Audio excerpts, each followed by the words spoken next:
नमस्कार, मी संजय भोकरे. आपण पाहताय जनप्रवास लाईव्ह. विधान परिषदेचे आता निकाल लागले. भारतीय जनता पक्ष त्यांच्या सर्वच्या सर्व म्हणजे 5च्या 5 सीटा त्यांच्या निवडून आल्या. अजितदादांच्या दोन्हीही निवडून आल्या आणि एकनाथ शिंदे मुख्यमंत्री यांच्याही दोन्ही म्हणजे महायुतीचा विजय हा ते साजरा करायला रिकामे झालेले आहेत.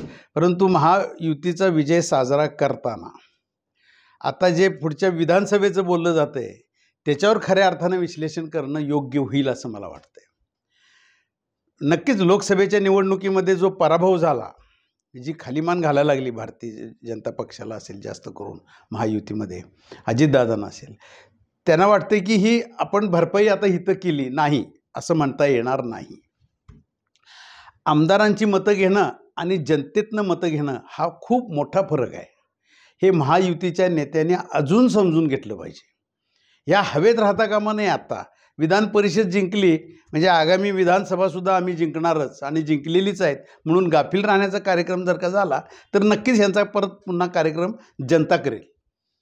हे कुठंतरी समजून घेण्याची वेळ ह्या निकालावर नाही. आता निकालाची गणितं घालता येतील सगळ्यांना, किती मतं काय, त्याच्यात त्या खोलात जाण्याचा अर्थ नाही. आत्ता महायुतीचा विजय झाला का, तर महायुतीचा विजय झालेला आहे. याच्यात शरद पवार कुठं बॅकफुटवर गेले का, मला वाटत नाही बॅकफुटवर गेले. जयंत पाटलांनी जे प्रयत्न करायला पाहिजे होते त्यांना पाठिंबा दिला होता ना, जयंत पाटलांना, शेतकरी संघटनेचे, शेतकरी कामगार पक्षाचे. पण नाही, तिथं जो त्यांनी प्रयत्न करायला पाहिजे होता तो जयंत पाटलांनी केला नसेल. त्याच्याही पेक्षा काँग्रेसची मतं फुटली. काँग्रेस आणि राष्ट्रवादी पवार गट यांच्यामध्ये काय आहे का हे बघण्याची गरज आहे. तर महाविकास आघाडीमध्ये आता कुठंतरी आत्मचिंतन हे नेत्यांच्यामध्ये झालं पाहिजे. काँग्रेसची मतं का फुटली? काँग्रेसचीच मतं फुटली असणार आहेत. आता नार्वेकर उभाटा गटाचे ते पण आता विजयी होण्याच्या मार्गामध्ये ते विजयी झालेतच. जमात 22 मतं आहेत. त्याच्यानंतर मी आता विश्लेषण करायला बसलो इथं. परंतु ते निवडून होतील, जयंत पाटीलच पिछाडीवर जातील असं आत्ताचं चित्र आहे. भारतीय जनता पक्षाचे सदाभाऊ खोतसुद्धा 2 नंबरच्या मतातनंच ते नंतरच्या काळात म्हणजे लगेच विजयी घोषित झाले. परंतु असो, देवेंद्र फडणवीस यांचं कौतुक केलंच पाहिजे.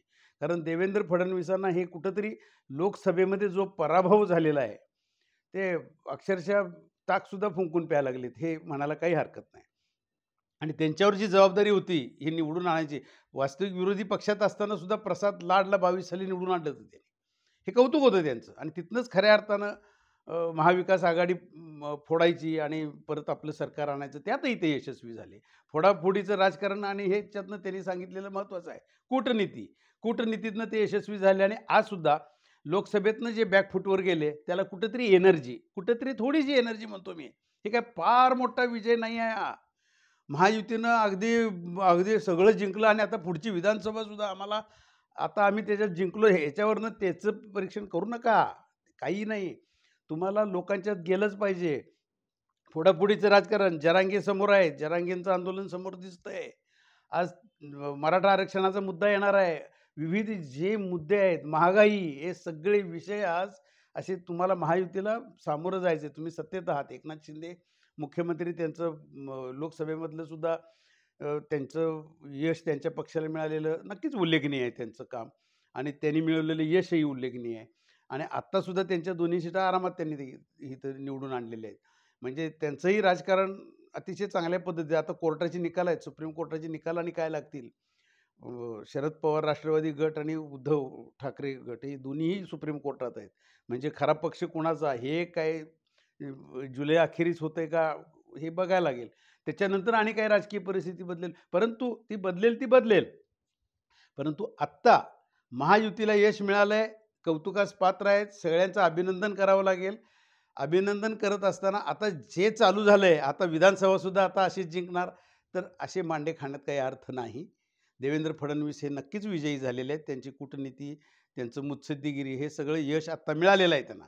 परंतु ह्याच्यावरनं महायुतीचे नेते आता जे बोलायला लागलेत, अजितदादांचं सुद्धा कौतुक आहे. अजितदादांनी सुद्धा काँग्रेसची मतं 5 फुटली असं बोललं जात आहे. आत्ता कशी फुटली, काय फुटली, हे आता चालू होईल. काँग्रेसमध्ये आता आत्मचिंतन चालू होईल. आणि काँग्रेस आणि राष्ट्रवादीमध्येच हे अंतर्गत आगामी विधानसभेत सुद्धा असंच राहिलं तर बऱ्यापैकी महाविकास आघाडीला फटका बसल्याशिवाय राहणार नाही. कारण त्याचं उत्तम उदाहरण सांगलीचं आहे.